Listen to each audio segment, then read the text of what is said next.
பார்க்க போற டாபிக் அப்படிங்கிறது ஹைப்ரைட் எலக்ட்ரிக்கல் வெஹிக்கிள். ஓகேவா? சரி, ஃபர்ஸ்ட் ஹைப்ரைட் எலக்ட்ரிக்கல் வெஹிக்கிள்னா எல்லாருக்குமே தெரியும்.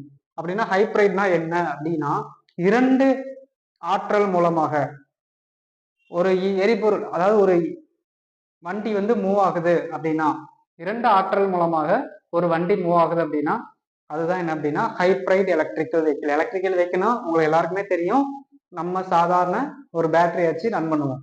ஓகே, பேட்டரி வச்சு எலக்ட்ரிக்கல் மோட்டரை வச்சு ரன் பண்ணுவோம்.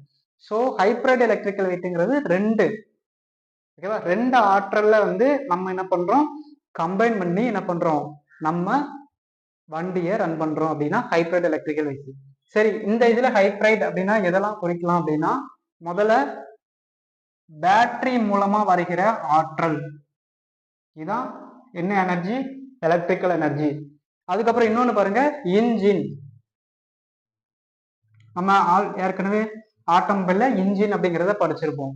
இன்ஜின்ங்கிறது ஃபியூயல் எனர்ஜி.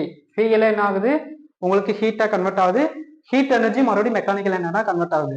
அதே பேட்டரியில இருந்து மோட்டார். அப்போ electrical energy converted into mechanical energy, தான் வந்து மோட்டார்.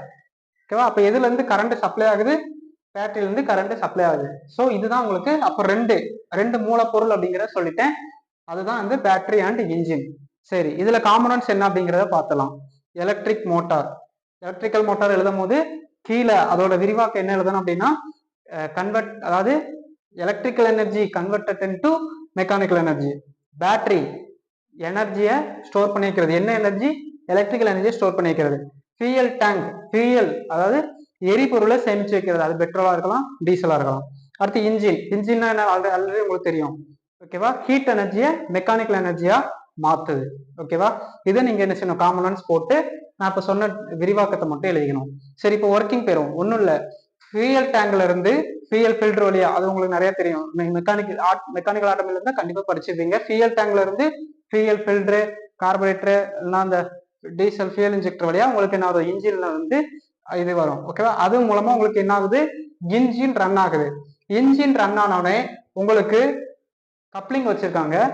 அப்போ கப்ளிங்கிறது ரெண்டு எனர்ஜியும் நம்ம எங்க கொண்டு போனோம், வெஹிக்கிளுக்கு கொண்டு போனோம், ரெண்டு எனர்ஜியும். ஓகேவா? அடுத்து பாருங்க, பேட்டரி இருக்கு. பேட்டரி என்ன பண்ண, ஆல்ரெடி சொல்லிட்டேன், அந்த எலக்ட்ரிக்கல் எனர்ஜியை ஸ்டோர் பண்ணி வைக்கும். ஸ்டோர் பண்ணி வச்சுட்டு நம்மளுக்கு என்ன பண்ற, கண்ட்ரோலர், அடுத்து மோட்டார், எலக்ட்ரிக்கல் எனர்ஜியை மெக்கானிக்கல் எனர்ஜியா கன்வெர்ட் பண்ணுது. அப்போ ரெண்டுமே, இது ஹீட் எனர்ஜியை மெக்கானிக்கல் எனர்ஜியா கன்வெர்ட் பண்ணி இந்த கப்ளிங்க்கு போகுது. இது எலக்ட்ரிக்கல் எனர்ஜியை கன்வெர்ட் பண்ணி மெக்கானர்ஜியா இந்த கப்ளிங் போகுது. அப்போ இந்த கப்ளிங் வழியா நம்ம டிரான்ஸ்மிஷன் சிஸ்டத்துக்கு போயிட்டு அதுக்கப்புறம் வண்டி என்ன ஆகுது, மூவ் ஆகுது. ஸோ இதுதான் ஹைப்ரைட் எலக்ட்ரிக்கல் வெஹிக்கிள் அப்படிங்கிறத சொல்றாங்க. ஓகேவா? அதனால இதுதான். டிஎன்கேவிஎஃப் ஆன்லைன் எஜுகேஷன் யூடியூப் சேனலை சப்ஸ்கிரைப் செஞ்சு ஆதரவு தாங்க. தேங்க்யூ.